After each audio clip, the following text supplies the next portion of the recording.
सलाम दोस्तों। 2023 में आईपीएल जीतने वाली टीम सीएसके को जीतने पर इंडियन 20 करोड़ रुपए मिले, यानी पाकिस्तानी 70 करोड़ रुपए। और अगर इसका मवाजना किया जाए पीएसएल से, जिसमें जीतने वाली टीम लाहौर कलंदर को जीतने पे मिले थे 12 करोड़ रुपए। मगर अगर इन दोनों डोमेस्टिक लीग का कंपैरिजन अगर एक इंटरनेशनल एशिया कप से किया जाए तो एशिया कप में जीतने वाली टीम श्रीलंका को सिर्फ $200,000 मिले, यानी पाकिस्तानी 6 करोड़ रुपए। तो अगर डोमेस्टिक लीग की बात करें तो वहां पर तो ठीक ठाक पैसे मिलते हैं, लेकिन अगर इसके मुकाबले में एशिया कप में देखा जाए तो इतने कम पैसे क्यों, जबकि यहाँ पर बड़ी बड़ी कंट्रीज पार्टिसिपेट कर रही होती हैं। तो क्यों Asian cricket council Asia cup जीतने वाले को इतने कम पैसे देती है और वो घबरा क्यों जाती है जब पाकिस्तान या इंडिया बॉयकॉट की बात करते हैं, और कैसे एशिया कप का बिजनेस मॉडल काम करता है, आइए इस वीडियो में जानते हैं।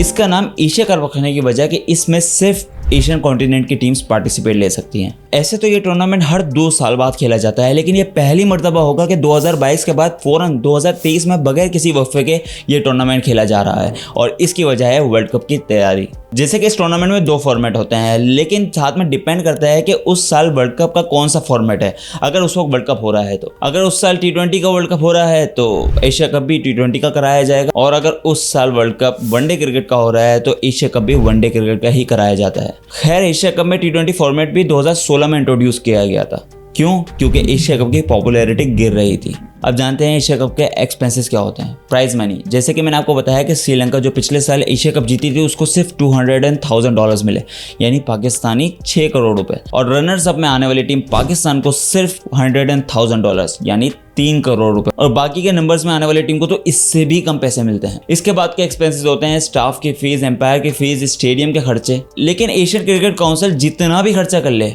वो कमाती इससे ज्यादा ही है, और उसका जो सबसे बड़ा चंक आता है वो आता है ब्रॉडकास्टिंग राइट से। ब्रॉडकास्टिंग राइट यानी कोई भी चैनल अगर अपने टेलीविजन पर यह मैच दिखाना चाहता है, लाइव टेलीकास्ट करना चाहता है, तो उसको ये ब्रॉडकास्टिंग राइट्स खरीदने पड़ते हैं एशियन क्रिकेट काउंसिल से। और एशियन क्रिकेट काउंसिल ये ब्रॉडकास्टिंग राइट अच्छे खासे पैसे लेकर देता है। इसमें इंडिया और पाकिस्तान जैसी बड़ी टीमें शामिल है, जिसकी वजह से ब्रॉडकास्टिंग राइट अच्छे खासे महंगे बिकते हैं। चैनल्स इसके लिए बिड्स करते हैं। जब टीवी चैनल्स इतनी सारी रकम एशियन क्रिकेट काउंसिल को ब्रॉडकास्टिंग राइट्स के देते हैं तो कमाते भी कुछ होंगे। जी हाँ, वो कमाते हैं ठीक ठाक प्रॉफिट। और इसको समझने के लिए आप मेरे पीएसएल बिजनेस मॉडल वाली वीडियो भी देख सकते हैं, जहाँ पर मैंने डिटेल से इसको समझाया है, लेकिन यहाँ पर मैं मोटे मोटे तरीके से बता देता हूँ।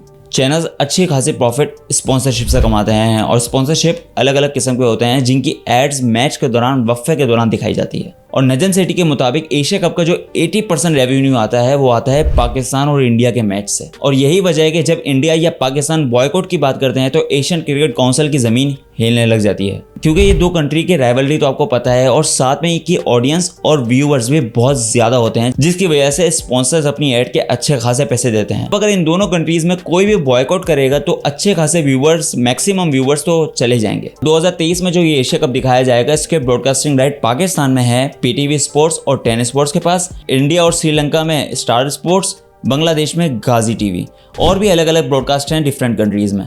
इसके अलावा Asian cricket council Asia cup में अपने स्पॉन्सर से भी ठीक ठाक पैसा कमाता है, जैसे कि टाइटल स्पॉन्सर्स। आपने देखा होगा कि पीएसएल के साथ हमेशा एचबीएल लगा होता है, यानी वो इसका टाइटल स्पॉन्सर होता है। जहां भी पीएसएल का नाम लिया जाएगा वहां पर एचबीएल जरूर इस्तेमाल किया जाएगा, और इस नाम के लिए अच्छा खासा पैसा दिया जाता है। और एशिया कप में ये जो टाइटल स्पॉन्सर है वो है, जिन्होंने अच्छे खासे पैसे दिए होंगे एशियन क्रिकेट काउंसिल को सिर्फ टाइटल स्पॉन्सर बनने के लिए। इसके अलावा भी नए स्पॉन्सर्स होते हैं, जैसे कि आपने ग्राउंड, स्टेडियम में जो बोर्ड्स वगैरह लगे देखे होते हैं वो भी। अब अगर एक कंट्री की बात करें तो वो क्यों एशिया कप में पार्टिसिपेट करेगी? उनको सिर्फ 6 करोड़ मिलते हैं, वो भी जीतने के बाद। अगर पीसीबी के पॉइंट ऑफ व्यू से देखें तो एशिया कप जीतने पर तो पैसे मिलते ही हैं, लेकिन अगर वो एशिया कप जीते या ना जीते, इससे पहले ही सिर्फ पार्टिसिपेट करने के लिए 15% उनको रेवेन्यू मिलता है, जो ब्रॉडकास्टिंग राइट्स आते हैं एशियन क्रिकेट काउंसिल के पास। और जो ये मसला चल रहा था कि इंडिया पाकिस्तान जो आपस में बॉयकॉट करने की बात कर रहे थे, इससे ज्यादा इफेक्ट पाकिस्तान को ही पड़ता है, क्योंकि पाकिस्तान को एक रेवेन्यू वहां से भी आता है। और अगर बात करें बीसीसीआई की तो उसको शायद इतना इफेक्ट नहीं पड़ता।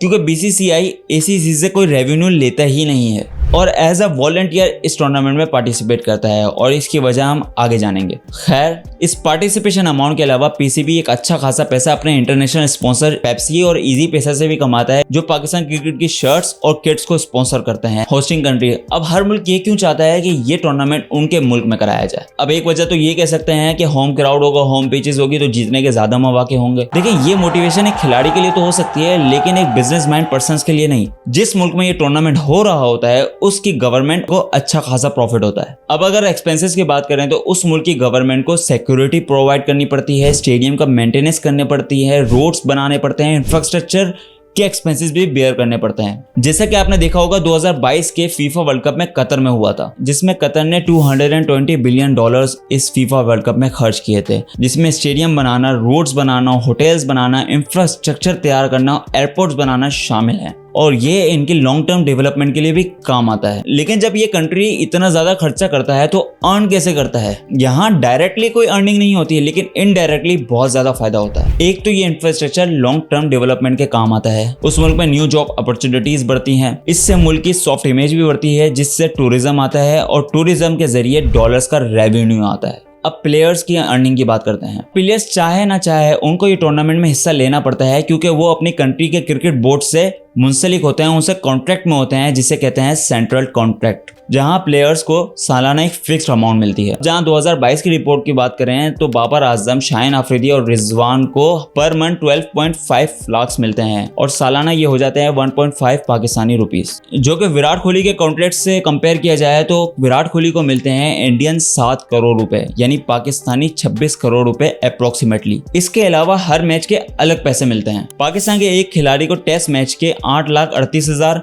ODI के 5,15,000 और T20 के 3,72,075 रुपए मिलते हैं। इसके अलावा खिलाड़ी को फेमस हो जाने के बाद ब्रांड स्पॉन्सर्स भी मिलते हैं, जैसे कि आपको ने उनके बैट और किट पे देखा होगा। साथ में उनको एड्स भी करनी पड़ती है, जिससे वो कमाते हैं ठीक ठाक प्रॉफिट। एग्जाम्पल के तौर पर सालाना बाबर आजम $250,000 यानी पाकिस्तानी 8 से 9 करोड़ रुपए सिर्फ इस स्पॉन्सरशिप से कमाते हैं, जबकि विराट कोहली सिर्फ एक एड के 7 से 10 करोड़ इंडियन रुपीस चार्ज करते हैं, जो पाकिस्तानी 30 से 40 करोड़ होते हैं। वैसे अगर पाकिस्तान और इंडियन बोर्ड्स की बात करें तो उनको इस पैसे की ज्यादा नीड नहीं होती जो एशियन क्रिकेट काउंसिल से एशिया कप के लिए मिलते हैं, क्योंकि वो अपनी पर्सनल ब्रांडिंग और स्पॉन्सर से ही पैसा कमा लेते हैं। मगर फिर भी Asian cricket council Asia cup जीतने वाली टीम को इतने कम पैसे क्यों देते हैं? इसकी वजह है वेलफेयर। एशियन क्रिकेट काउंसिल का मेन मोटिव बिजनेस करना नहीं, बल्कि एशिया में क्रिकेट को फरोग देना है। बहुत सारे ऐसे टूर्नामेंट्स कराए जाते हैं जिससे यंगस्टर और अंडर डेवलप्ड क्रिकेट कंट्रीज को एक्सपोजर मिलता है, जैसे कि रिसेंट 2023 में होने वाला इमर्जिंग एशिया कप, जिससे कोई ज्यादा रेवेन्यू तो आता नहीं है। और यही वजह है बीसीसीआई एशियन क्रिकेट काउंसिल से एशिया कप के पैसे नहीं लेता, एज ए वॉलंटियरली इस पैसे को वेलफेयर के लिए दे देता है। यही वजह है कि एशियन क्रिकेट काउंसिल में बीसीसीआई का इन्फ्लुएंस काफी ज्यादा रहता है।